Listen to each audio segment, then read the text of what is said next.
Maaga pa lang ay gising na si Alona. 3:00 pa lang ng madaling araw ay nagmamadali na siyang bumangon mula sa maliit nilang kwarto sa likod ng palengke. Katabi niya ang kanyang nanay na mahina na ang katawan at 2 nakababatang kapatid na mahimbing tang natutulog. Bago pa man pumutok ang araw, ay nagsimula na siyang magbuhat ng mga bayong na puno ng gulay na binili nila kahapon sa bagsakan. Pawis na pawis siya habang nakikipagsiksikan sa ibang tinderang gaya niya. Lahat sabay-sabay nagmamadali para mailatag ang kanilang paninda bago dumating ang mga suki. Habang pinupunasan niya ang pawis sa noo, naririnig niya ang ingay ng mga tricycle na sunod-sunod ang dating, dala-dala ang mga mamimili na bibili ng pang-ulam. May sumisigaw ng presyo ng bangus, may nakikipagtawaran ng kilo ng kamatis at may bata pang nagbebenta ng supot at yelo. Ganito ang nakasanayan ni Alona araw-araw.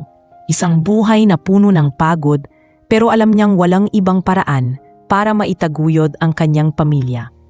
Sa kabila nito, nakikita ng mga tao sa kanya ang kasipagan at masayahing ugali.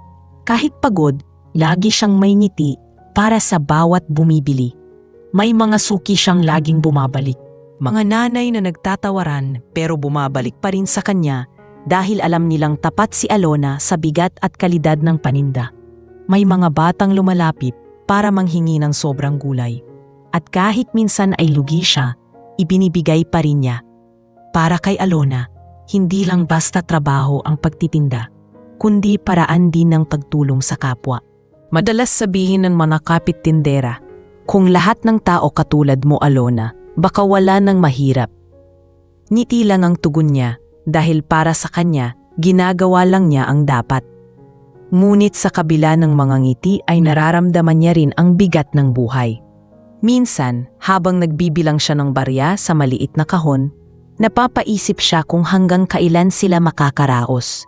Gusto niyang makapagtapos ng pag-aaral ang kanyang mga kapatid at gumaling ang nanay niya. Pero sakitan niya sa palengke, sapat lang para sa pagkain at kaunting pambayad sa kuryente. Kapag may sobra, tinatabi niya iyon para sa biglaang gasto sa gamot. Isang hapon, matapos ang buong araw ng pagtitinda, naupo siya sa gilid ng kanyang pwesto at tiningnan ang mga nairang gulay. Halos wala na siyang lakas, pero nagpasalamat pa rin siya dahil nakabenta siya ng sapat para makabili ng bigas. Habang pinagmamasdan niya ang paligid, naisip niya kung paano kaya mabuhay ang mga mayayamang tao. Ang mga nakikita niya lang ay dumarating sa palengke, saglit, may daladalang sasakyan at mabilis na umaalis. Hindi niya lubos maisip kung ano kaya ang pakiramdam ng walang iniintinding bayarin o kung paano makabili ng kahit anong gusto nila. Para kay Alona, parang malayong pangarap iyon at sanay na siya na ang mundo niya ay umiikot lang sa palengke at pamilya.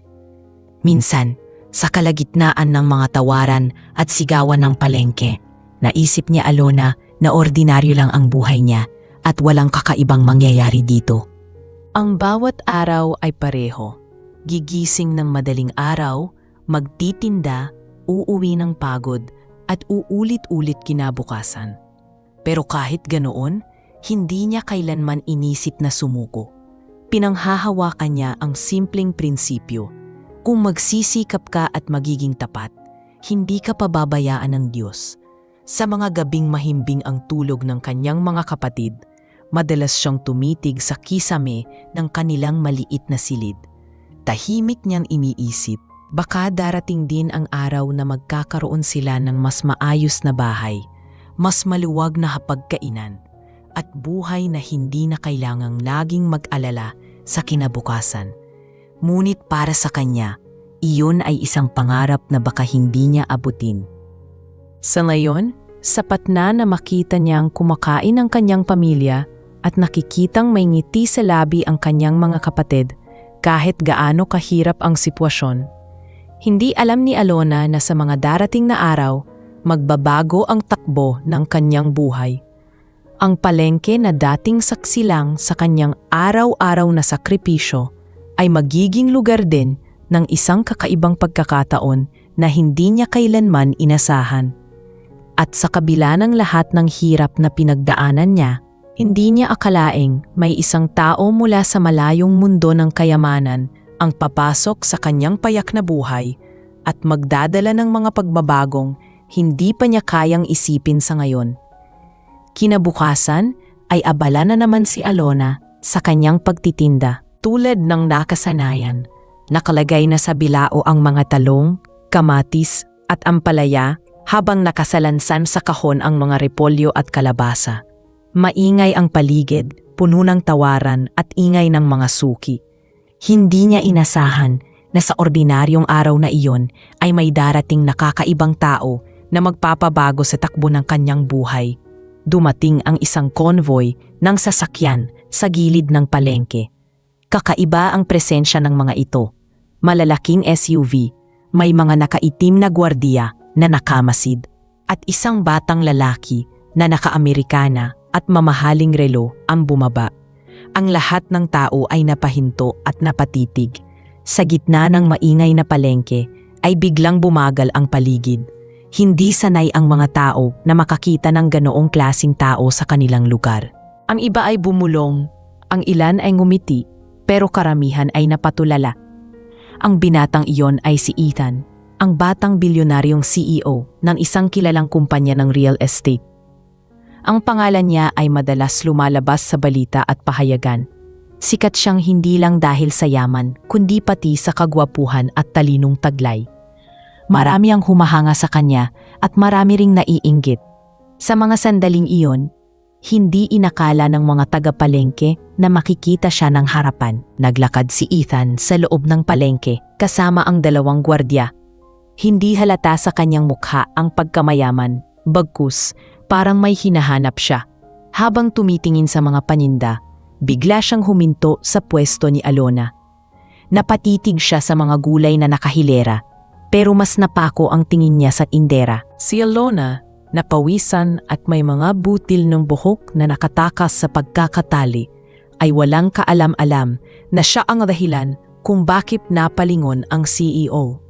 Magalang nang umiti si Ethan at nagtanong, magkano ang kilo ng kamatis?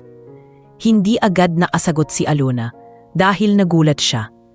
Hindi siya sanay na nakikita ang ganoong kagarbo ang itsura ng tao sa kanyang pwesto. Tumingin pa siya sa paligid kung siya ba talaga ang kinakausap. Nang makumpirma niya, agad siyang nagbawi ng lakas ng loob at ngumiti rin. 30 po kada kilo, sir, sagot niya habang abala sa paratimbang. Napansin ni Ethan ang paraan ng pagtawa ni Alona nang may sumubok na tumawad ng sobra. Hindi niya alam kung bakit, pero nakakaaliw para sa kanya ang kasimplihan ng dalaga. Binili niya ang ilang kilo ng kamatis at ilang pirasong kalabasa. Nang iniabot ni Alona ang supot, napansin niya na hindi ito tulad ng karaniwang mamimili. Ang mga kamay ni Ethan ay hindi sanay sa paghawak ng ganoon, pero tinanggap niya pa rin ito ng maayos. Nang bayaran siya, hindi barya ang inabot kundi 1,000 piso. Wala po ba kayong mas maliit na pera? Mahina at nag-aalalang tanong ni Alona. Nahiya siya dahil alam niyang hindi ganoon kalaki ang benta niya sa araw na iyon para makapagpasukli ng ganoong halaga. Ngunit ngumiti lang si Ethan. Sayo na ang sukli, sabi nito. Namilog ang mata ng dalaga at agad siyang umiling. Naku, sir, hindi po pwede. Hindi po ako sanay na tumatanggap ng sobra. Mas maganda pong ibalik ko sa inyo ang nararapat. Tumawa si Ethan, hindi dahil sa pagkabigla, kundi dahil bihira siyang makatagpo ng ganoong klasing tao. Sa mundo niya halos lahat ay tatanggapin ang alok ng walang pagdududa. Pero si Alona, isang simpleng tindera, ay may paninindigan. Doon nagsimula ang kakaibang interes ni Ethan sa dalaga. Bago siya umalis, nagpakilala siya. By the way, ako nga pala si Ethan. Saglit na natigilan si Alona at nakilala ang pangalan. Minsan na niya itong nabasa sa mga diaryo, pero hindi niya inisip na darating ito sa kanyang pwesto. Mahinang sagot niya, ako po si Alona. Habang papalayo si Ethan, hindi pa rin makapaniwala ang mga tao. Siya ba talaga yon? Yung sikat na CEO, bulungan ng mga kapit-tindera. May ilan pang nagsabi, grabe bumili siya kay Alona, baka type siya nun. Nahihiya si Alona sa mga komento, pero sa puso niya, alam niyang kakaibang araw iyon. Kinagabihan, hindi mawala sa isip niya ang pangyayari. Habang nakahiga sa banig, iniisip niya kung bakit doon pa mismo siya bumili. Pwede namang sa malaking grocery o sa kahit sinong tindera. Pero bakit sa kanya? May bahagi ng puso niya ang kinikilig, ngunit pilit niyang pinapakalma ang sarili. Wala lang siguro, hindi naman niya ako babalikan. Bulong niya sa sarili, bago pumikit. Ngunit ang hindi niya alam, sa kabilang bahagi ng lungsod, si Ethan ay hindi rin mapalagay. Habang nakaupo sa kanyang malawak na opisina, iniisip niya ang simpleng tindera sa palengke, na tila kang kaibang liwanag ang hatid sa kanya. Hindi niya maintindihan kung bakit, pero naramdaman niya na gusto niya itong makita muli. At doon, nagsimula ang unti-unting pagkilos ng kapalaran na mag-uugnay sa kanilang dalawa. Makalipas ang ilang araw, mula nang unang bumili si Ethan ng gulay kay Alona, muling bumalik ang binata sa palengke. Hindi ito napansin agad ni Alona dahil abala siya sa pag-aayos ng mga paninda. Ngunit nang marinig niya ang pamilyar na tinig na nagtanong, "Magkano ngayon ang repolyo?" ay agad siyang napaangat ng tingin. Naroon muli si Ethan, nakasuot ng simpleng polo at pantalon. Tila sinadyang hindi magpaka-formal para hindi gaanong makaagaw ng pansin. Nagulat si Alona at napakamot ng batok. 50 po kada kilo, sagot niya habang inilalagay sa timbang ang hinawakan niyang repolyo. Hindi siya makapaniwala na bumalik ito. Sa isip niya, baka marami namang ibang pwedeng bilhan ng gulay, pero bakit sa kanya pa? Habang iniaabot niya ang plastik na may lamang gulay, ngumiti si Ethan. "Salamat, Alona." Natigilan ang dalaga. Hindi niya ito pinakilala ng buo noong una, pero alam na ng binata ang kanyang pangalan. "Paano niyo po nalaman?" Nahihiyang tanong ni Alona. Tumawa ng mahina si Ethan at itinuro ang kapit tindera sa kabilang pwesto. "Narinig ko siyang tinatawag ka kanina."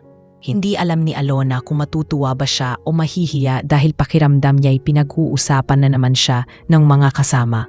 Totoo nga, sa di kalayuan ay naririnig na niya ang bulungan ng ibang tindera. Ay nako, bumalik na naman yung mayamang binata. Sigurado ako, may gusto na yon kay Alona. Kahit pilit binabaliwala ni Alona ang mga chismis, hindi niya maitago ang pamumula ng kanyang pisngi. Pinilit niyang magpaka-normal, ngunit ramdam niya ang kakaibang kaba sa dibdib. Sa pagkakataong iyon, hindi lang basta transaksyon ang nangyari. Marami pang tanong ang binata, tulad ng kung saan siya bumibili ng paninda, gaano kahirap magtinda araw-araw, at kung ilang taon na siyang nasa palengke. Habang sumasagot si Alona, unti-unti niyang nakikitang interesado talaga si Ethan sa kanyang kwento. Hindi ito ang karaniwang mamimili na bibili lang at aalis. Nang matapos ang maikling usapan nila, umalis din si Ethan. Ngunit hindi doon natapos ang lahat dahil kinabukasan, naroon na naman siya. Ganito ang nangyari sa sumunod na mga araw. Paulit-ulit siyang bumabalik. Minsan, bibili siya ng prutas, minsan gulay. Kahit halatang hindi naman niya talaga kailangan ang dami ng binibili niya. Ang mahalaga para sa kanya ay makita si Alona at makausap kahit sandali. Unti-unti, napansin na ng buong palengke ang pattern na iyon. Ang mga tinderang kapitbahay ni Alona ay nagkaroon na ng iba't ibang opinyon. Ang ilan ay kinikilig at natutuwa para sa kanya, sinasabi pang baka iyon na ang pagkakataon niyang makaahon sa hirap. Ngunit mayroon ding mga naiinggit at nagdududa.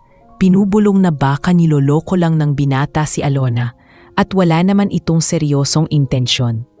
Ang mismong dalaga ay hindi rin alam kung paano tatanggapin ang lahat. May bahagi sa kanya na natutuwa, pero may mas malakas na bahagi ang nag-aalinlangan. Isang hapon, matapos magsara ng pwesto, naglalakad si Alona pauwi dala ang kanyang bayong. Hindi niya inaasahan na makikita niya si Ethan na nakatayo malapit sa terminal ng tricycle, tila naghihintay sa kanya. "Sabay na tayo," alok nito habang inaalok ang kanyang sasakyan. Nanlaki ang mga mata ni Alona at agad na tumanggi. Naku, sir, wag na po. Sanay na ako sa tricycle. Ngunit nagpumilit si Ethan at mahinahon niyang sinabi, hindi mo na kailangang mag-alala. Gusto ko lang makilala ka pa ng mas mabuti. Sa kabila ng hiya at kaba, pumayag na rin si Alona. Sa loob niyang sasakyan, napansin niya ang malinis at mabangong paligid, malayong malayo sa amoy ng palengke na nakasanayan niya. Tahimik siya habang si Ethan naman ay nagkukwento tungkol sa trabaho, kung paano siya naging CEO sa murang edad matapos sundan ang yapak ng kanyang ama. Pero hindi siya nagmayabang. Ang tono ng kanyang boses ay simple, parang isang kaibigan lang na nagbabahagi ng kwento. Hindi ka ba nahihirapan? Tanong ni Ethan nang mapunta ang usapan sa buhay ni Alona.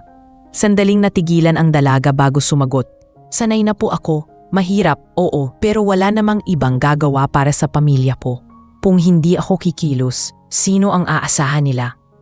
Nakaramdam ng paghanga si Ethan sa mga salitang iyon. Doon niya mas napagtanto, nakakaiba ang babaeng ito. Hindi lang basta masipag, kundi may matibay na puso para sa pamilya. Pagkarating sa kanilang barong-barong sa gilid ng palengke, hindi pa rin makapaniwala si Alona na siya mismo ang inihatid ng isang kilalang bilyonaryo.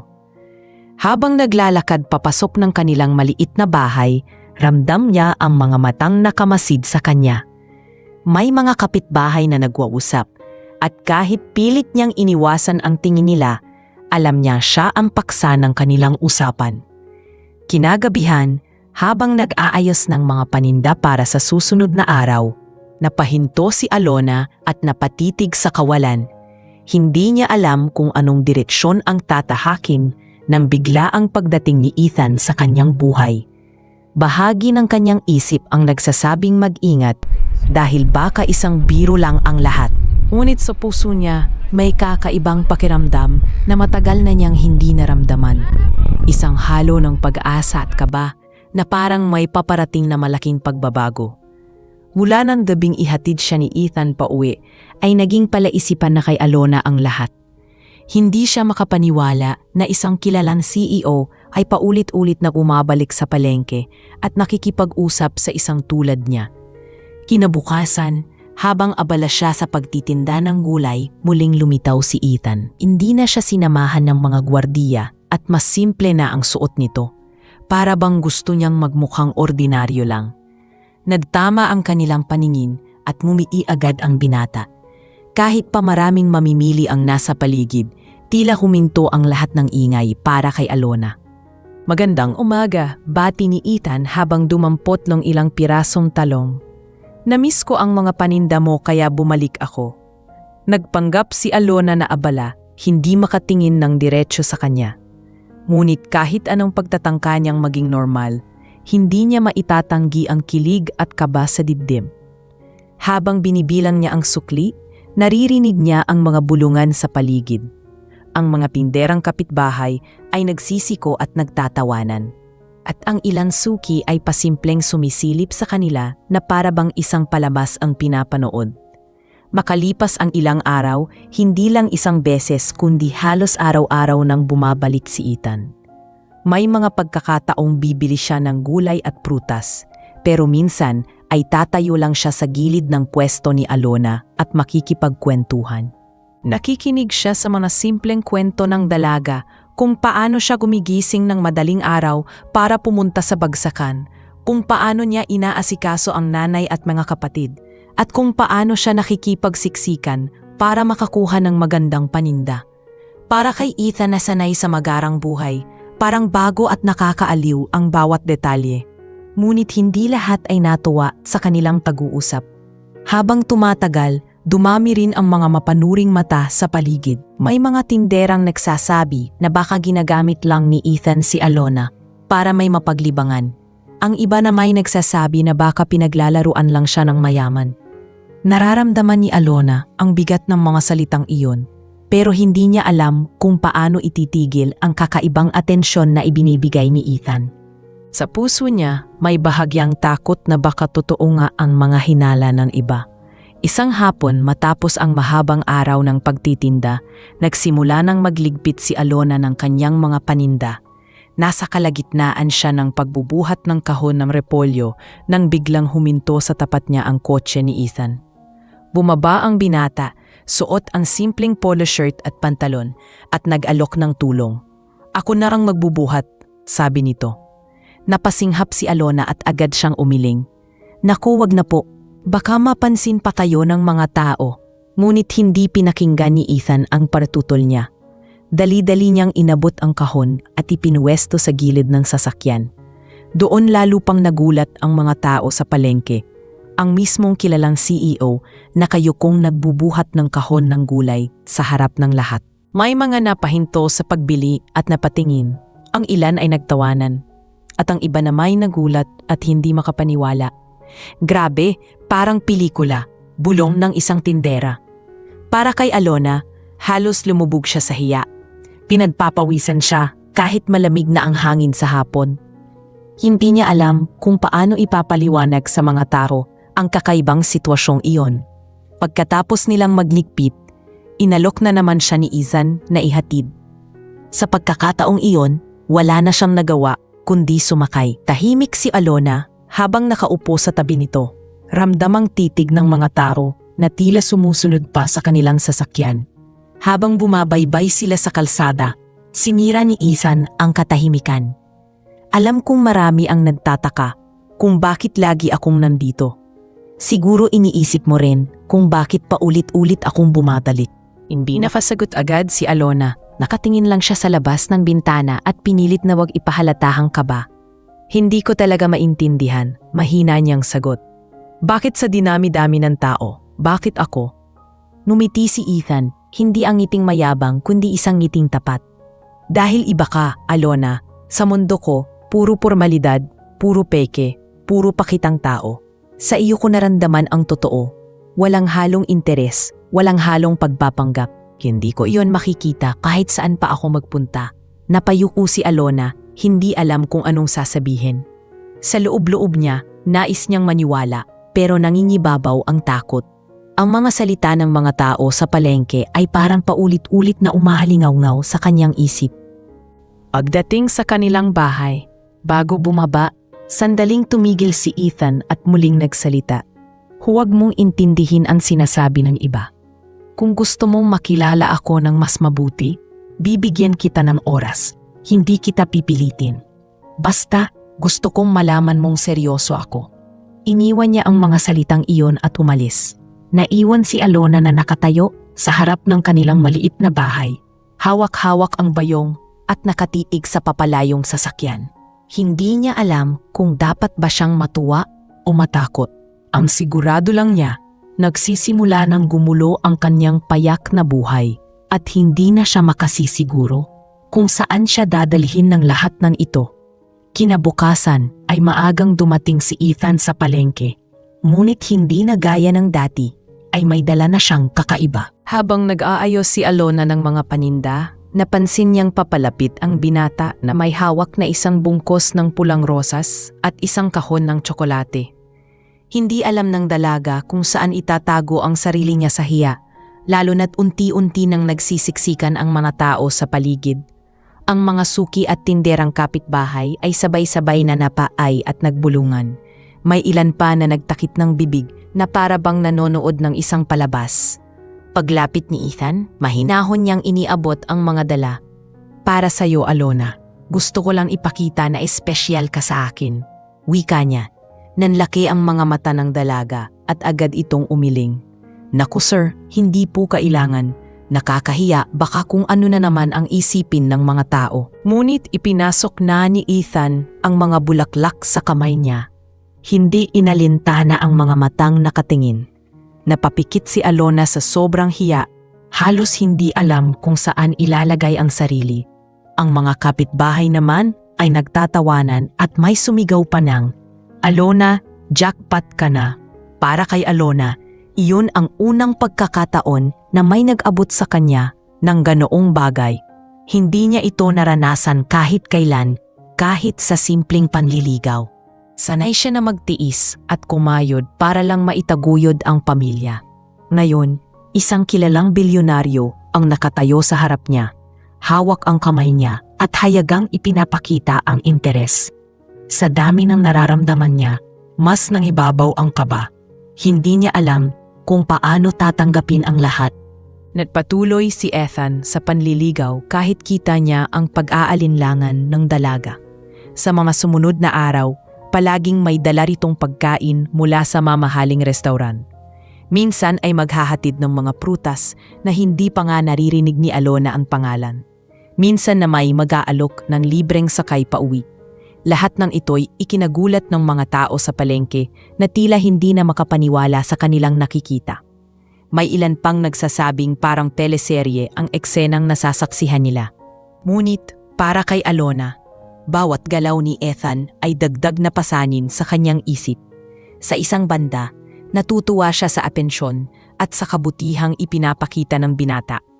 Ngunit sa kabilang banda, natatakot siyang baka isang araw ay bigla na lang itong maglaho at iwan siyang pinagtatawanan ng lahat. Sanay siya sa mga biro at pangungutya ng tao, pero ibang bigat ang dulot ng ideya na baka totoo ang mga bulong-bulungan na niloloko lang siya ng isang mayaman. Isang hapon, nang matapos ang pagbebenta, muling lumapit si Ethan. Hindi niya inalintana ang mga matang nakatingin at diretsahang sinabi, "Alona, gusto kitang ligawan. Hindi ako nandito para makipaglaro o para lang may mapaglibangan. Nais kong makilala ka pa at ipakita kung gaano kita pinapahalagahan." Napahinto si Alona at halos malaglag ang hawak niyang bayong. Pakiramdam niya ay umiikot ang paligid at nanginginig ang kanyang mga kamay. Sa sobrang kaba, hindi siya makasagot agad.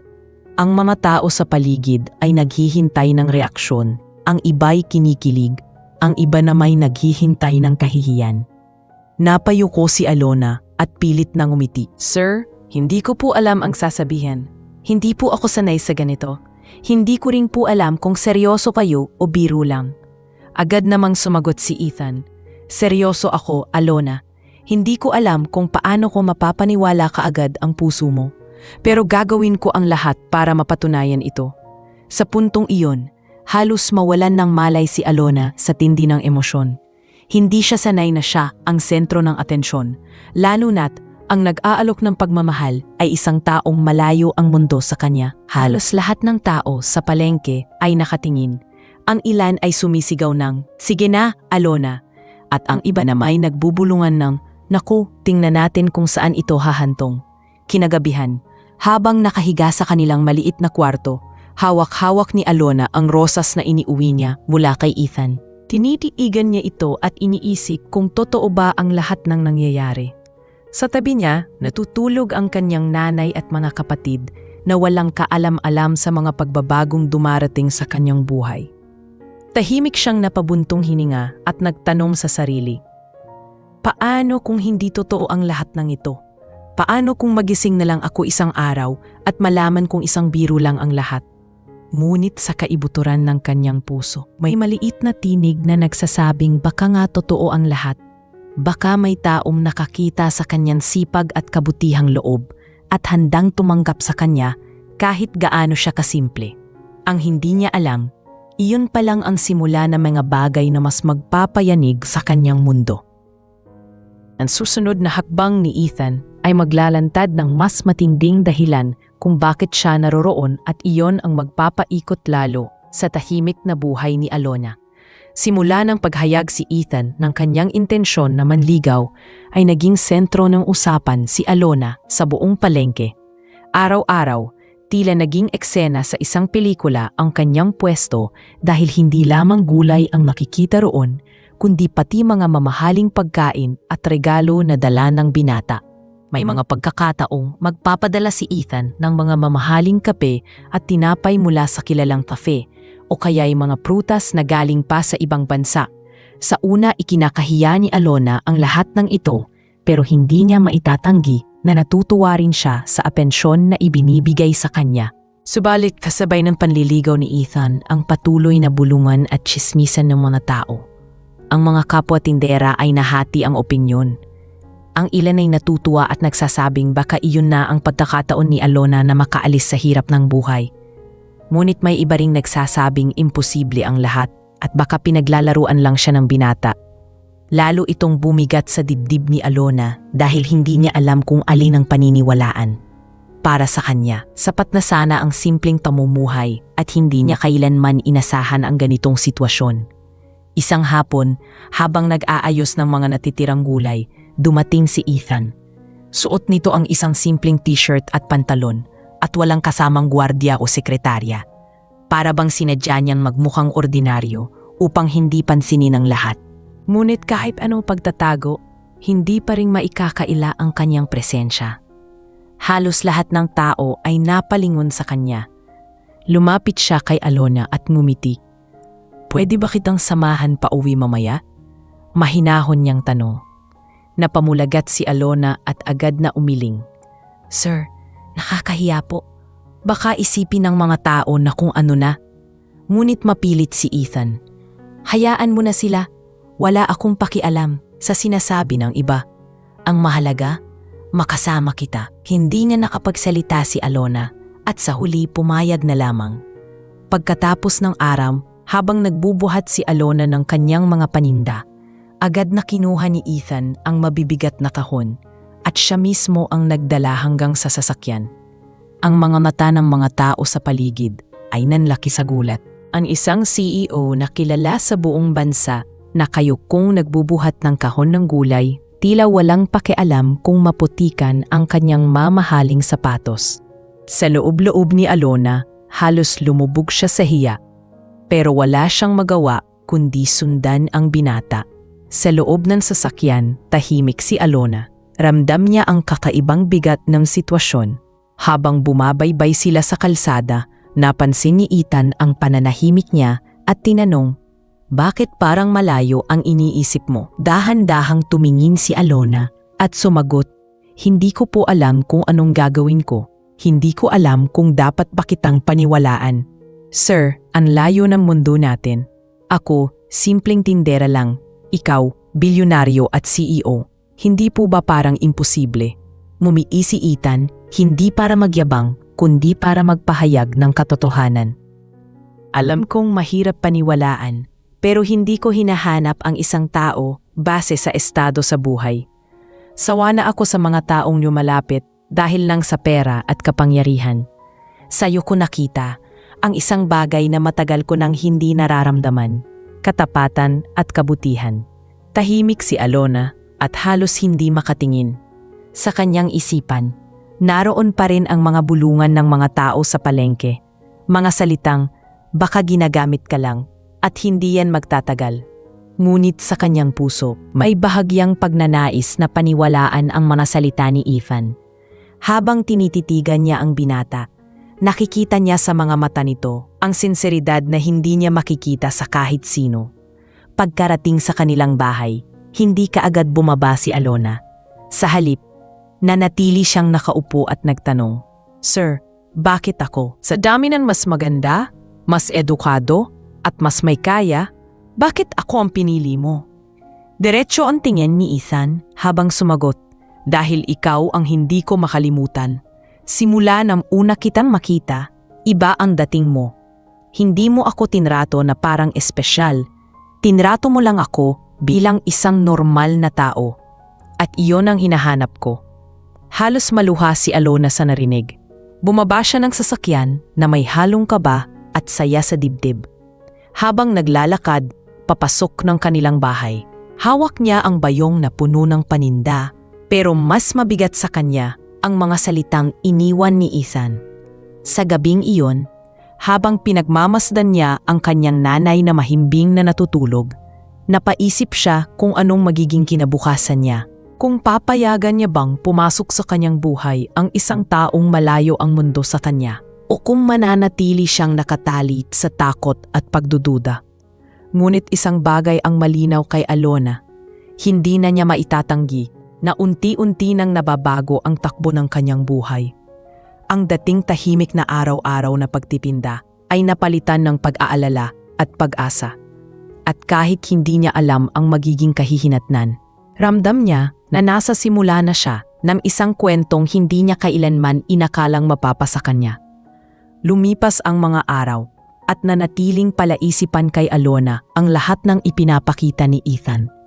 Habang patuloy itong bumabalik sa palengke, dala ang mga mamahaling bagay at matamis na ngiti. Mas lalo ring lumalakas ang bulungan ng mga tao sa paligid. May mga nagsasabing baka totoo ang nararamdaman ng binata, ngunit mas marami ang nadududa. Ang ilan ay tinatawag siyang mapalad, ngunit may halong panunuya, at ang iba na may lantaran siyang pinupuna. Sinasabing baka ginagamit lang siya ni Ethan para sa sariling katuwaan. Si Alona, sa kabila ng lahat, ay nahahati ang puso at isipan. Sa bawat paglapit ni Ethan, may bahagi sa kanya ang natutuwa at kinikilig, ngunit mas nanginibabaw ang takot. Madalas niyang tanungin ang sarili kung bakit siya ang napili. Tuwing gabi, habang pinagmamasdan ang ina niyang natutulog at ang mga kapatid na masaya sa simpleng buhay, pakiramdam niya ay mas lalong lumalayo ang pagitan ng kanyang mundo at ng mundo ni Ethan. Dumating ang araw na nakipag-usap si Alona sa kanyang matalik na kaibigang tindera na si Lita. Hindi ko alam kung dapat ko ba siyang paniwalaan, mahina niyang sabi habang nag-aayos ng mga kamatis. Sumagot si Lita, "Kung ako sa'yo, Alona, huwag ka munang magpapadala. Ang mga mayayaman, mabilis magsawa. Baka pag nakuha na ang gusto nila, iiwan ka lang. Hindi kita gustong masaktan." Ang mga salitang iyon ay parang tinik na lalong tumusok sa kanyang puso.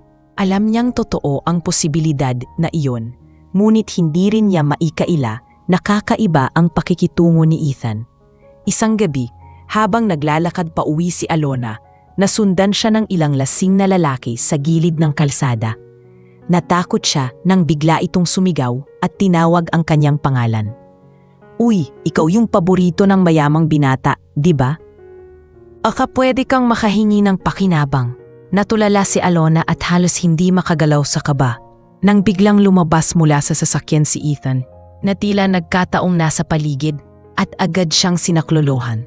Hinarap niya ang mga lasing at matatag na sinabi, "Umalis kayo bago pa ako tumawag ng pulis." Nag-atrasa ng mga lalaki at agad na naglakad palayo.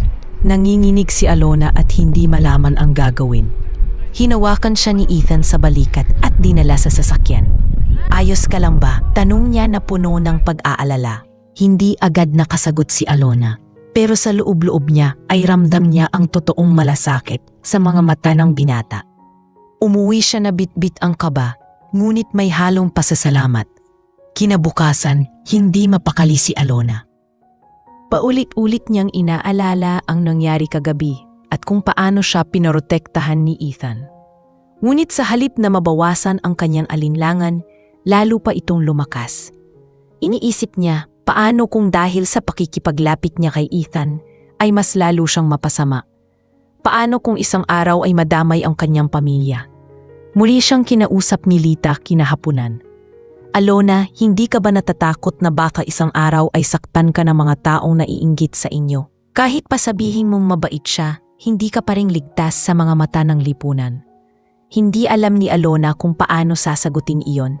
Sa puso niya, ramdam niyang hindi biro ang damdamin ni Ethan, pero sa isipan niya, may boses na paulit-ulit na nagsasabing mag-ingat. Nang dumating muli si Ethan sa palengke, hindi tulad ng dati ay hindi siya agad sinalubong ni Alona ng ngiti. Tahimik lang siyang nag-asikaso ng paninda. Napansin ito ng binata kaya lumapit siya at nagtanong, "May problema ba?" Sagot ng dalaga, "Sir, hindi ko po alam kung kaya ko pa itong lahat.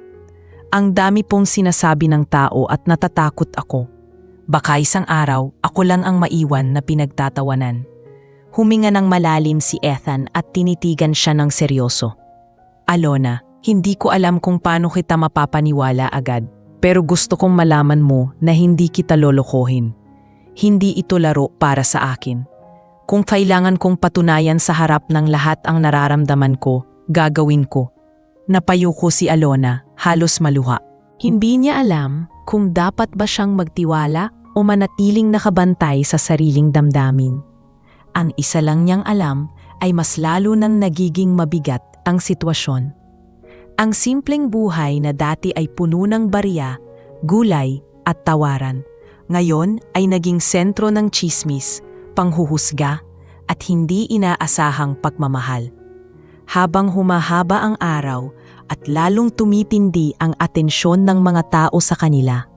Naramdaman ni Alona na dumarating na ang panahon kung kailan kailangan niyang magpasya. Pipiliin ba niyang buksan ang puso niya para kay Ethan?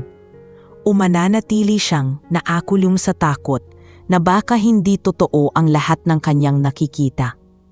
Ang tanong na iyon ay patuloy na bumabagabag sa kanya gabi-gabi, habang pinagmamasdan niya ang mga rosas na unti-unti nang nalalanta sa ibabaw ng kanyang maliit na mesa. Lumipas ang ilang araw na tila lalong naging mabigat para kay Alona. Kahit na paulit-ulit na ipinapakita ni Ethan ang kanyang kabutihan at sinseridad, hindi pa rin maalis sa isip ng dalaga ang mga bulong-bulungan at panghuhusga ng tao. Sa bawat hakbang niya sa palengke ay ramdam niya ang mga matang nakamasid, at sa bawat pagtawa ng mga kapitbahay ay iniisip niyang baka siya na naman ang paksa. Ngunit isang insidente ang tuluyang nagpalapit sa kanilang dalawa, at iyon ay dumating nang hindi niya inaasahan. Isang gabi, matapos magsara ng pwesto, naglalakad si Alona pauwi, dala ang kanyang bayong. Hindi niya inakalang may 3 lasing na lalaki ang lalapit sa kanya sa madilim na eskinita. "Uy, ikaw ba yung nililigawan ng mayamang binata? Baka pwede mo kaming utangan ng konti dyan." Biro ng isa, ngunit may halong pananakot. Napaatras si Alona, nanginginig ang tuhod. "Pasensya na po, wala akong pera," sagot niya habang mahigpit na hawak ang bayong. Ngunit hindi pa siya nakakalayo nang bigla siyang harangin ng isa. Halos mapaiyak na siya sa sobrang takot. Sa mga sandaling iyon, dumating si Ethan na tila ba hinila ng tadhana. Galing siya sa kanyang opisina at sinadyang dumaan sa palengke upang tiyakin na ligtas si Alona. Nakita niya ang pangyayari at agad siyang lumapit. Layuan niya siya. Matigas ang boses na halos ikinatigil ng 3 lalaki. Hindi siya nagdalawang isip na tumawag ng pulis sa kanyang telepono, at nang makita ng mga lasing na seryoso siya ay nagsitakbo ang mga ito palayo. Halos bumigay ang tuhod ni Alona sa sobrang takot. Nilapitan siya ni Ethan at inalalayan. "Ayos ka lang ba?" tanong niya, puno ng pag-aalala. Hindi makapagsalita si Alona at napaluha na lamang. "Salamat," mahina niyang sabi habang pinipilit kumalma ang sarili. Dinala siya ni Ethan sa sasakyan at inihatid pa uwi. Sa loob ng kotse, tahimik silang dalawa. Hindi alam ni Alona kung ano ang dapat sabihin. Pero sa loob niya ay ramdam niya ang tunay na malasakit ng binata. Pagdating sa bahay, inalok pa siya ni Ethan na tawagan ang barangay para masiguro ang kanyang kaligtasan. Ngunit tumanggi si Alona. Takot na baka mas lalo lang siyang pag-usapan.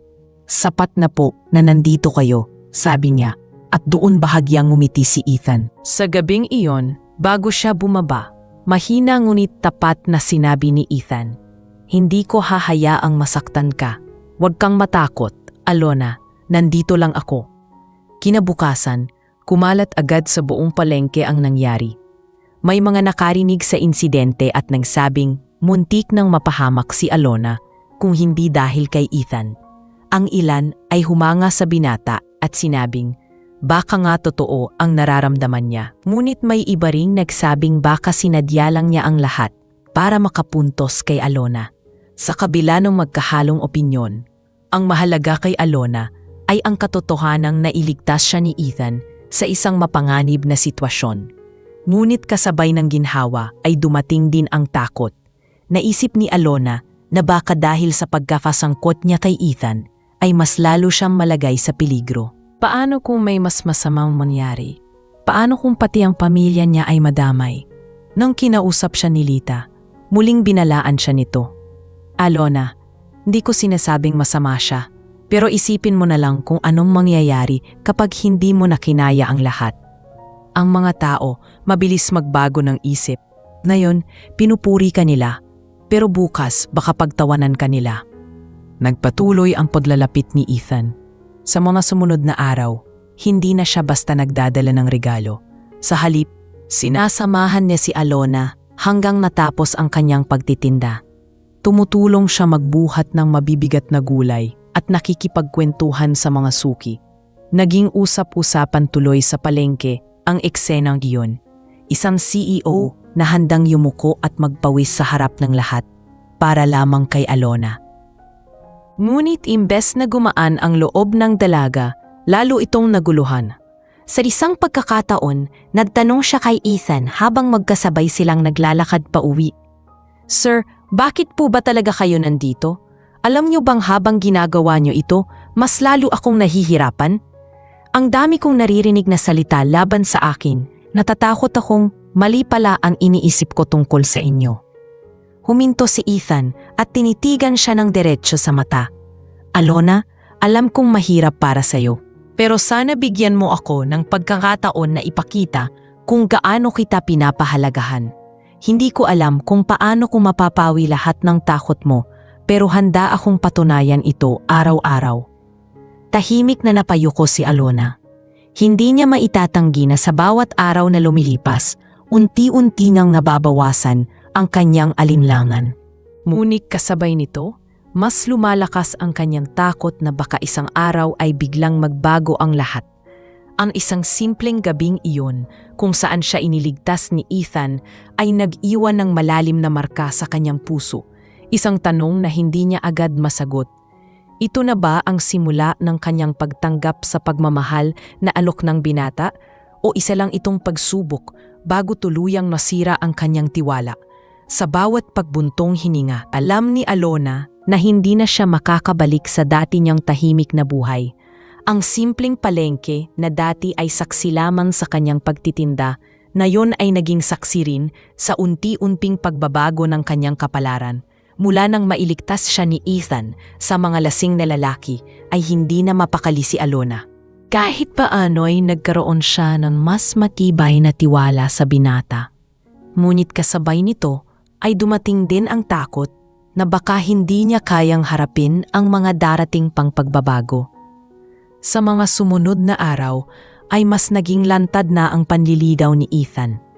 Hindi na siya basta bumibili ng gulay o tumutulong magbuhat, kundi hayagang nagpapakita ng pag-aalaga.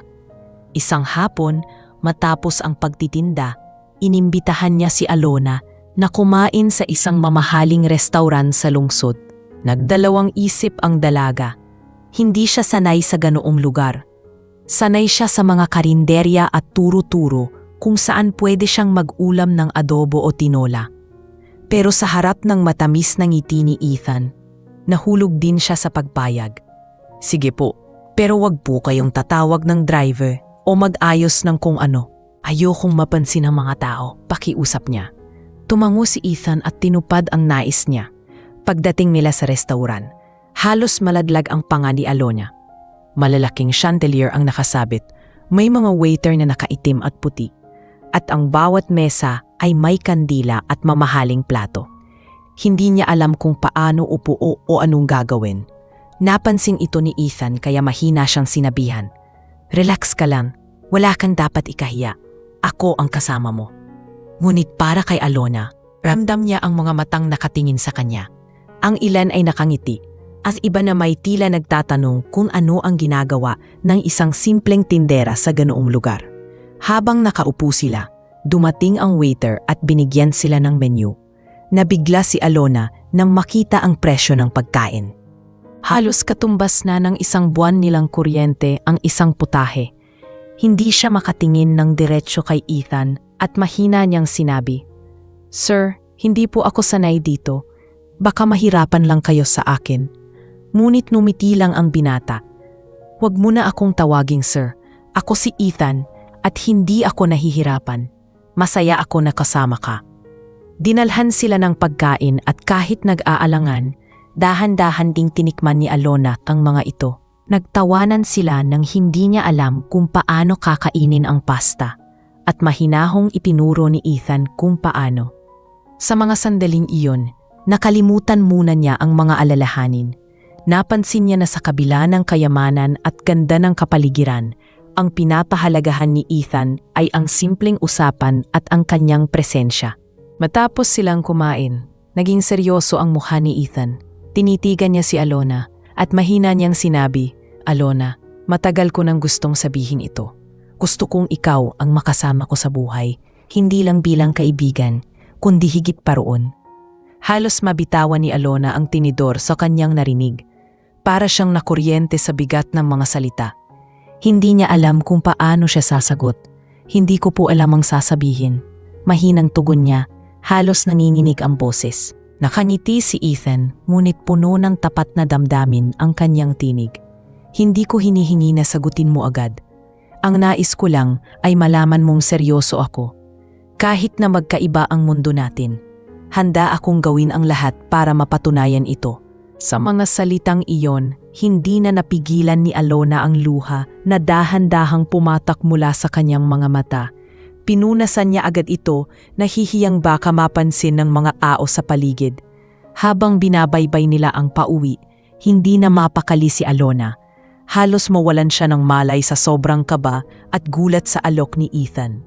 Iniisip niya kung paano niya tatanggapin ang ganoong sitwasyon. Isang bilyonaryo, hayagang humihingi ng pagkakataon na maging bahagi ng kanyang buhay. Sa kanyang puso, may bahaging gustong maniwala at tumanggap, ngunit mas malakas ang tinig ng takot at pag-aalinlangan. Pag-uwi niya, sinalubong siya ng kanyang ina. Galing ka ba kay Ethan? Tanong nito na may halong pagtataka at kaba. Hindi agad nakasagot si Alona at napaupo na lang sa tabi ng nanay niya. Doon niya ikinuwento ang lahat, ang restaurant, ang alok at ang mga salitang binitiwan ni Ethan. Tahimik lang na nakinig ang kanyang ina at sa huli ay mahina nitong sinabi, Anak, wala namang masama kung susubukan mong buksan ang puso mo. Pero siguraduhin mong hindi lang pangarap ang pinapakita niya, kundi katotohanan. Sa buong magdamag, hindi makatulog si Alona. Nakapikit siya, ngunit ang isipan niya ay gising na gising. Ulit-ulit niyang iniisip ang mga ngiti at mga salita ni Ethan. Sa bawat tibok ng kanyang puso, naroon ang kaba, ngunit naroon din ang pag-asa. Sa gitna ng dilim ng kanilang maliit na bahay, tahimik niyang tinanong ang sarili, handa na ba siyang tanggapin ang pag-ibig ng isang taong malayo ang mundo sa kanya? O mananatili ba siyang nakakulong sa takot at duda? Ang sagot ay wala pa. Ngunit alam niyang hindi na siya makakatakas sa damdaming unti-unti nang tumutubo sa kanyang puso. Kinabukasan ay muling nagpakita si Ethan sa palengke. Ngunit sa pagkakataong iyon ay hindi na siya dumiretso sa pagbili ng gulay o prutas. Dumating siya na may kasamang 2 papel at nakangiti habang nakatingin kay Alona. Nagtaka ang dalaga at hindi alam kung ano ang susunod na mangyayari. Sa likod ng isip niya ay sariwa pa ang alaala ng gabi sa restaurant at ang pag-amin ni Ethan ng kanyang tunay na damdamin. Para kay Alona, para bang hindi pa rin siya gising sa isang panaginip. Ngunit sa araw na iyon, may isa pang mas mabigat na hakbang na gagawin ang binata. Lumapit si Ethan at mahinahong sinabi, Alona, gusto kong ipaliwanag sa iyo kung bakit ako nandito. Hindi ako basta nahulog lang sa'yo dahil sa hitsura o sa pagkakaiba ng mundo natin. Matagal ko nang hinahanap ang isang taong makakapagpakita sa akin ng totoo. Sawa na akong makita ang mga taong lumalapit sa akin dahil lang sa yaman at kapangyarihan. Sa'yo ko nakita ang kabutihan at katapatan na hindi ko makikita kahit sa mga taong malapit sa akin. Hindi agad nakasagot si Alona. Nakaramdam siya ng mainit na pintig sa kanyang puso at halos hindi siya makahinga sa bigat ng mga salita. Ngunit bago pa siya makapagsalita, ipinakita ni Ethan ang hawak na mga papel. Ito ang listahan ng mga tao sa kumpanya na nakikipagtransaksyon sa akin. Mga negosyong pwedeng dalhin kahit kanino. Pwede kong ipasa ang lahat ng ito sa mga manager ko kung sakaling sabihin mong hindi mo kayang tanggapin ang pagkakaiba ng ating mundo. Kaya kung iwanan ang lahat para lang mapatunayan na seryoso ako. Nanlaki ang mga mata ni Alona at halos mabitawan niya ang hawak na timbangan. Hindi niya inakalang ganoon kaseryoso si Ethan, na handa itong talikuran ang mga bagay na siyang bumuo sa kanyang pagkatao at tagumpay. Sir, wag niyo pong gawin yan. Halos nanginginig niyang sabi. Hindi ko po kayang maging dahilan para talikuran niyo ang lahat ng pinaghirapan niyo. Hindi po iyan tama. Ngumiti lang si Ethan, ngunit bakas sa kanyang mukha ang matinding damdamin. Hindi ko sinasabing iiwan ko agad. Ang sinasabi ko, handa akong gawin ang lahat kung iyon ang kailangan para mapatunayan sa iyo na totoo ako. Ayokong mabuhay sa mundong puro kasinungalingan at pakitang tao. Mas gugustuhin kong makasama ang isang taong tapat kahit na anong hirap pa ang dumating. Sa sandaling iyon, naramdaman ni Alona ang bigat ng responsibilidad. Hindi na ito simpleng panliligaw. Hindi lang ito tungkol sa mga bulaklak o tsokolate. Hindi lang tungkol sa mga tinginan sa palengke. Ito ay tungkol sa isang buhay na maaaring magbago ng buong direksyon dahil sa kanyang desisyon. Napahawak siya sa dibdib niya, ramdam ang mabilis na tibok ng kanyang puso. Hindi niya alam kung dapat ba siyang matakot o matuwa. Habang nag-uusap sila, dumating ang ilang suki at mga kapitbahay na hindi na iwasang makinig. May ilan na halatang humahanga kay Ethan at sumusuporta sa kanya. Ngunit may mga iba ring napailing at nagsabing, "Baka drama lang yan, Alona. Huwag kang maniwala agad." Ang mga salitang iyon ay parang mga tinik na muling tumusok sa kanyang isip. Pag-uwi niya kinagabihan, hindi mapakali si Alona. Umupo siya sa tabi ng kanyang ina at ikinuwento ang lahat. Tahimik na nakinig ang matanda, saka mahina itong nagsabi, "Anak, hindi lahat ng tao ay pare-pareho. May mga mayaman na niloloko lang ang mahirap, pero may mga mayaman din na marunong tumingin sa puso. Ang tanong, handa ka bang sumugal? Kasi hindi lang ikaw ang magdurusa kapag mali ang naging desisyon mo. Pati pamilya natin ay madadamay." Buong gabi ay hindi mapalagay si Alona. Sa kanyang isip ay paulit-ulit na bumabalik ang na sinabi ni Ethan. Nakita niya ang seryosong titig nito at narinig ang tapat na tinig. Ngunit kasabay nito ay naririnig din niya ang mga boses ng mga tao sa palengke na puno ng duda at panghuhusga. Ang puso niya ay nahahati sa dalawang direksyon. Isang hakbang tungo sa pag-ibig na hindi pa niya naranasan at isang hakbang tungo sa takot na baka siya'y tuluyang nasaktan. Sa mga sumunod na araw, mas pinili niyang umiwas kay Ethan. Hindi siya sumasagot sa mga tanong nito at hindi na rin niya tinitingnan kapag bumibili ito sa kanyang pwesto. Ngunit hindi siya tinantanan ng binata. Patuloy itong dumadaan, patuloy na bumibili, at patuloy na nagpapakita ng kanyang damdamin. Hanggang isang araw, muli siyang nilapitan ni Ethan at muling nagsabi, "Hindi ako aalis, Alona. Hindi ako titigil hanggang hindi mo nakikita kung gaano ako kaseryoso." Sa puntong iyon, napagtanto ni Alona na hindi niya pwedeng habang buhay na umiwas. Kailangan niyang harapin ang katotohanan at pasya kung tatanggapin ba niya ang pag-ibig na inaalok ni Ethan o mananatili sa ligtas, ngunit walang kasiguraduhang daan ng kanyang dating buhay. Ang bigat ng desisyon ay unti-unting bumabalot sa kanya at alam niyang darating ang araw na wala na siyang ibang mapipili kundi ang sumagot. Mabilis na kumalat ang balita tungkol sa panliligaw ni Ethan kay Alona. Hindi na ito simpleng usapan sa palengke, kundi isa ng paksa sa buong bayan. Ang mga tsismosa ay naguunahan sa pagsasalaysay ng kanilang bersyon ng istorya. May mga nagsasabing malapit ng ikasal ang dalawa at may iba namang nagsasabing imposible ang lahat dahil hinding-hindi papayag ang pamilya ng isang bilyonaryo na mapangasawa ang isang simpleng tindera. Lalong lumaki ang ingay nang makita ng ilan si Ethan na muling naghatid kay Alona pauwi. Sa mismong kanto ng kanilang barong-barong, nakapila ang mga kapitbahay at suki na tila nanunood ng isang palabas.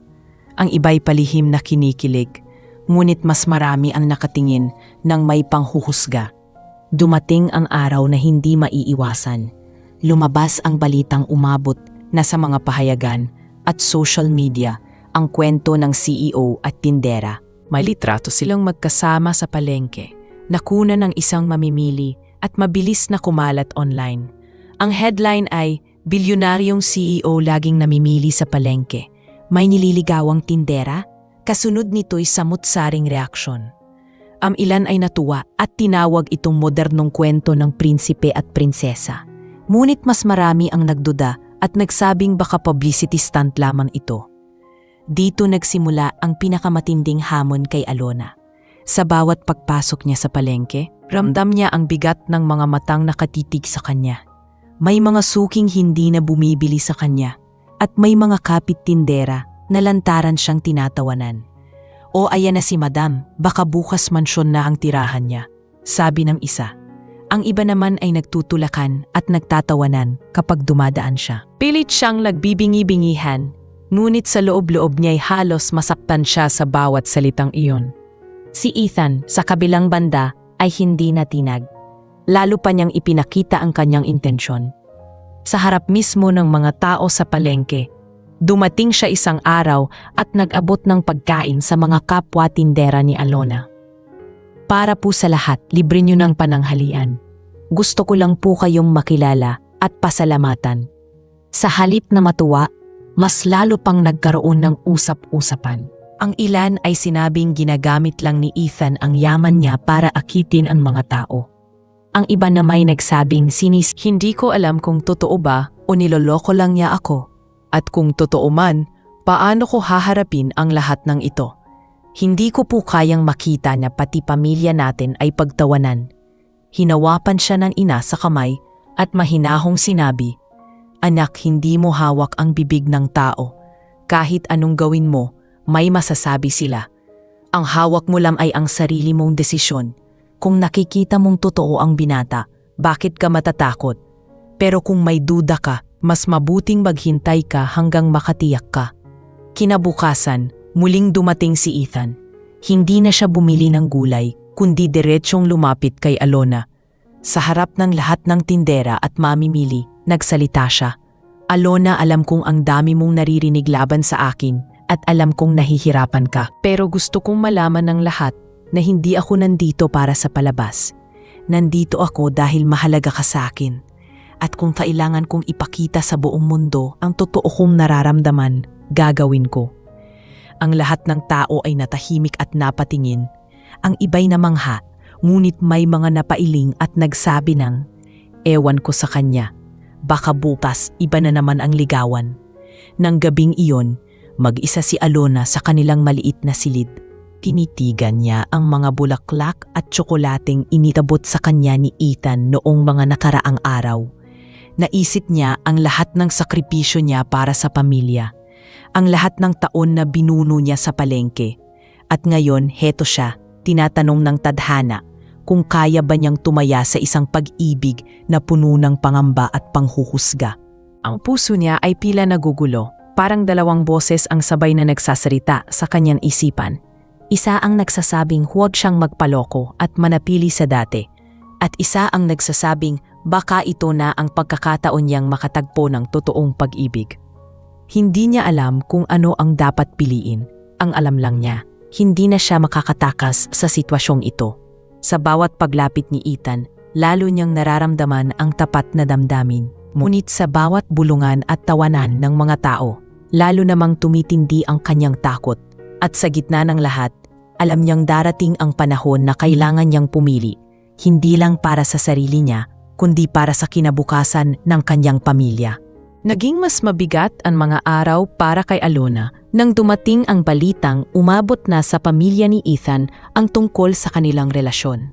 Isang umaga, habang nag-ayos siya ng paninda, napansin niya ang isang mamahaling kotse na huminto sa tapat ng palengke. Bumaba mula rito ang isang babae na elegante ang bihis, kasama ang dalawang lalaking pormal ang suot. Lahat ng tao sa paligid ay napatigil at nagbulungan. Lumapit ang babae kay Alona at diretsahang sinabi, "Ikaw ba si Alona, ang babaeng nililigawan ng pamangkin ko?" Hindi makapagsalita si Alona. Ramdam niya ang bigat ng titig ng mga tao sa paligid. Ang babae ay si Miranda, tiyahin ni Ethan na tumutulong sa pagpapatakbo ng kumpanya. Sa harap ng lahat, hindi niya tinago ang kanyang pagtutol. "Hindi ko alam kung anong klaseng laro ang ginagawa mo. Pero sana tigilan mo na si Ethan. Marami ng babaeng lumapit sa kanya para sa pera. At isa kang tindera lang sa palengke. Hindi ka nababagay sa kanya." Tumahimik ang buong paligid. At kahit anong pilit ni Alona na huwag masaktan, ay hindi niya napigilang mangilid ang kanyang mga luha. Nang dumating si Ethan at nakita ang eksena, agad niyang nilapitan si Alona at hinarap ang tiyahin. Iya, tama na, hindi mo siya kilala. Hindi siya gaya ng iniisip mo.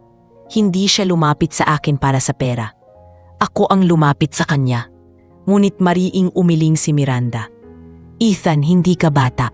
Alam mong may responsibilidad ka sa kumpanya at sa pangalan ng pamilya natin.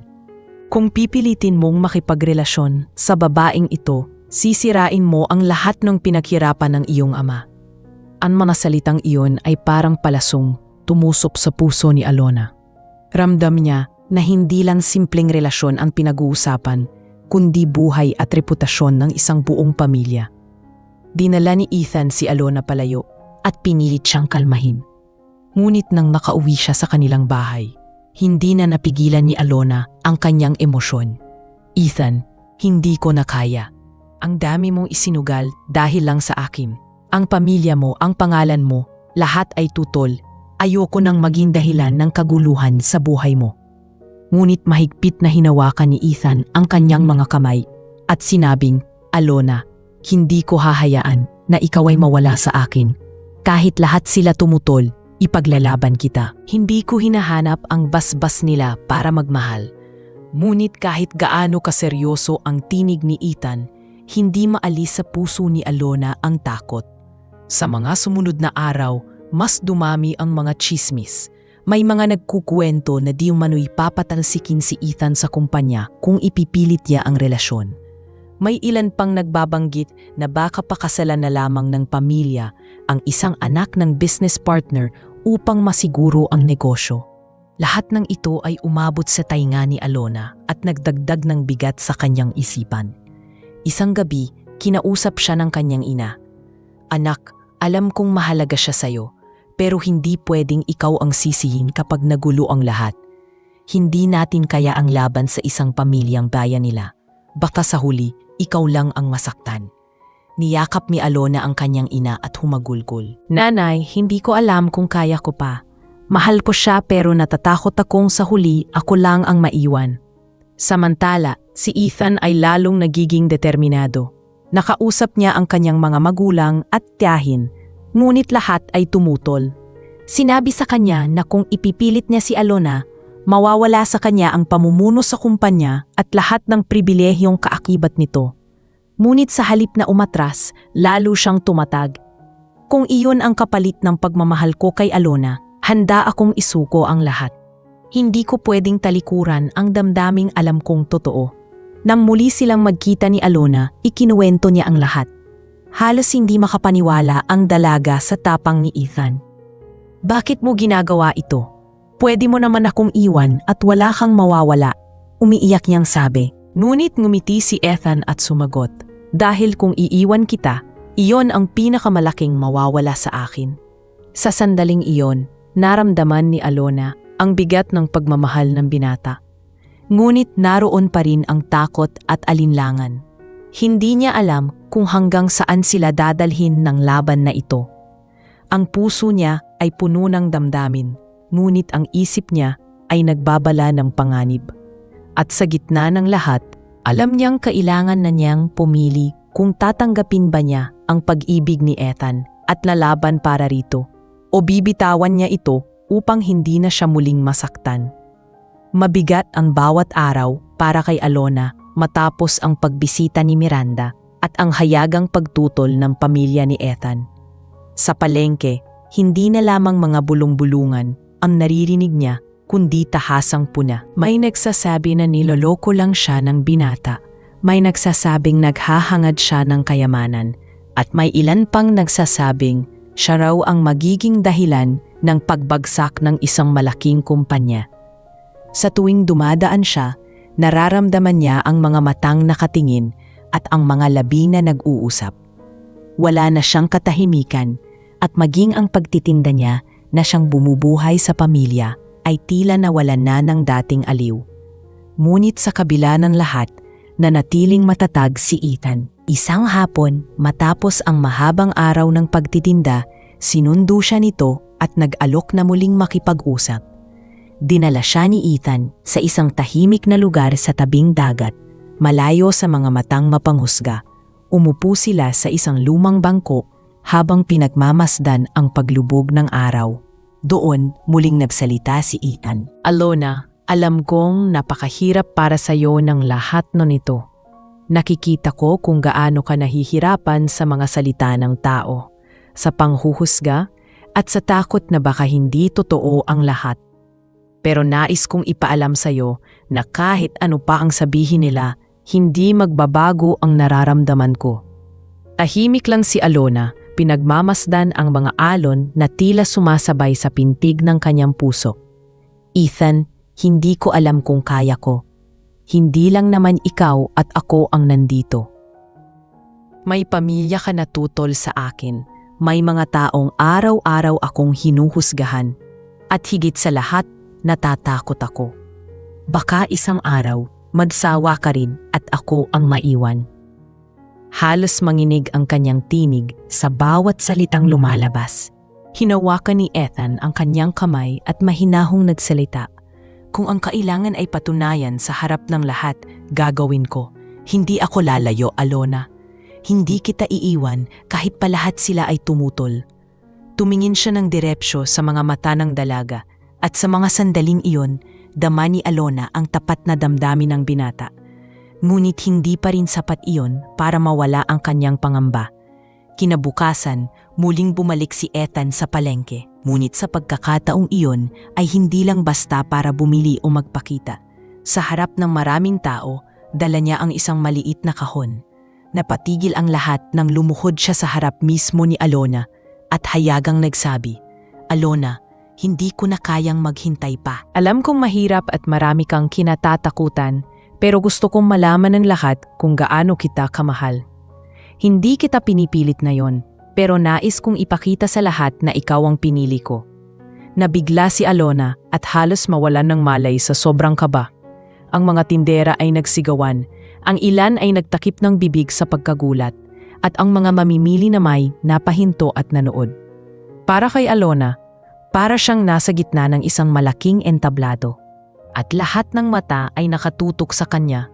Halos hindi niya alam kung paano siya hihinga, ngunit ramdam niya ang bigat at sinseridad ng bawat salita ni Ethan. Bakit mo ginagawa ito? Mahina niyang tanong, halos pabulong. Ngumiti si Ethan at sumagot. Dahil ayokong manatiling tahimik habang lahat ay nagdududa. Gusto kong ipakita na wala akong pakialam sa yaman, sa pangalan o sa opinyon ng iba. Ang mahalaga, ikaw. Naluha si Alona at sa harap ng lahat ay hindi na niya napigilang yakapin si Ethan. Hindi pa man niya kayang sagutin ng buo ang alok ng binata. Ang yakap niyang iyon ay tanda na unti-unti nang bumabagsak ang pader ng kanyang pag-aalinlangan. Ang mga tao sa paligid ay nag-iba ang reaksyon. May mga naantig at napaluha, ngunit mayroon pa ring mga nagbubulungan at hindi naniniwala. Gayunpaman, para kay Alona, ang mahalaga ay ang tibok ng puso niya sa mga sandaling iyon. Pag-uwi niya kinagabihan, humarap siya sa kanyang ina at mga kapatid. Nanay, hindi ko pa rin alam ang magiging bukas, pero alam kong hindi ko na pwedeng baliwalain ang nararamdaman ko. Siguro ito na ang pagkakataon na sumugal ako. Ngumiti ang kanyang ina at hinawakan ang kanyang kamay. Anak, kung saan ka masaya, doon ako. Huwag kang matakot. Kung nakikita mong totoo siya, ipaglaban mo. Sa unang pagkakataon matapos ang maraming linggong pag-aalinlangan, nakatulog si Alona na may bahagyang ginhawa sa puso. Alam niyang hindi matatapos ang pagsubok at darating pa ang mas mabibigat na laban, lalo na't nakahanda si Ethan na ipaglaban siya laban sa sariling pamilya nito. Ngunit sa sandaling iyon, tiniyak niya sa sarili na sisimulan na niyang buksan ang kanyang puso at tanggapin ang pag-ibig na matagal na niyang iniiwasan. At sa pagsikat ng araw kinabukasan, isang bagong yugto na ang naghihintay para sa kanilang dalawa. Makalipas ang ilang linggo, unti-unting nagbago ang takbo ng lahat. Hindi naging madali para kay Ethan at Alona ang harapin ang mga paninira at pagtutol. Ngunit sa bawat araw na pinapakita ng binata ang kanyang katapatan, mas lalo ring lumalambot ang puso ng mga tao sa paligid. Ang mga tinderang dati nanlilibak ay napansin kung paanong hindi bumitaw si Ethan. Kahit nakatayo siya sa init ng araw, kahit pawisan at nakikipagtawaran, nananatili siyang kasama ni Alona sa pagtitinda. Doon nila napagtanto na hindi pala ito biro, kundi isang pagmamahal na totoo. Isang gabi, dumating si Miranda sa bahay ni Ethan. Tahimik siyang lumapit at nagsabing, "Nakikita ko na hindi mo na kayang talikuran ang babaeng iyon. Akala ko noon ay sisirain ka niya, pero nakikita ko ngayon na mas lalo kang naging masaya at mas determinado sa ginagawa mo. Kung siya ang magbibigay ng lakas at tatag sa'yo, siguro kailangan ko na ring tanggapin." Doon, unti-unting nawala ang pinakamalaking hadlang sa kanilang dalawa. Lumipas ang ilang buwan at isang araw ay dumating si Ethan sa palengke na may dalang mas malaking kahon. Hindi na bulaklak o tsokolate. Sa harap ng mga tao, muling lumuhod at ipinaabot ang singsing kay Alona. Sa pagkakataong iyon, hindi na siya nag-alinlangan. Tumulo ang kanyang luha, ngunit sabay nitong sinabi ang matagal nang hinihintay ni Ethan. Oo, umalingaw-ngaw ang hiyawan ng mga tao. At ang palengke na dati puno ng tsismis at panghuhusga ay naging saksi sa isang kasunduan ng pagmamahal. Ikinasal sila makalipas ang ilang buwan. Ang kasal ay hindi en grande, ngunit puno ng pagmamahal. Dumalo ang mga kaibigan at kapitbahay ni Alona, kasama ang pamilya ni Ethan, na sa huli ay buong pusong tinanggap siya. Sa gitna ng pagtawa at saya, hindi makapaniwala si Alona na ang dating buhay niya na puno ng takot at panghuhusga ay napalitan ng tunay na kaligayahan. Pagkatapos ng kasal, bumalik sila sa palengke, hindi para magtinda, kundi para ipagpasalamat ang lahat. Hawak kamay silang naglakad sa gitna ng mga tinderang minsang nangutya, ngunit ngayoy nakangiti at bumabati. At doon, muling napagtanto ni Alona na totoo nga ang sinabi ng kanyang ina. Kung saan ka masaya, doon ka magpakatatag. Sa huli, natutunan ni Alona na walang pinipiling estado ang tunay na pagmamahal. Ang simpleng tindera at ang bilyonaryong CEO ay naging patunay na kahit gaano kalaki ang pagitan ng kanilang mundo, kayang buuin ng puso ang mga puwang na iyon.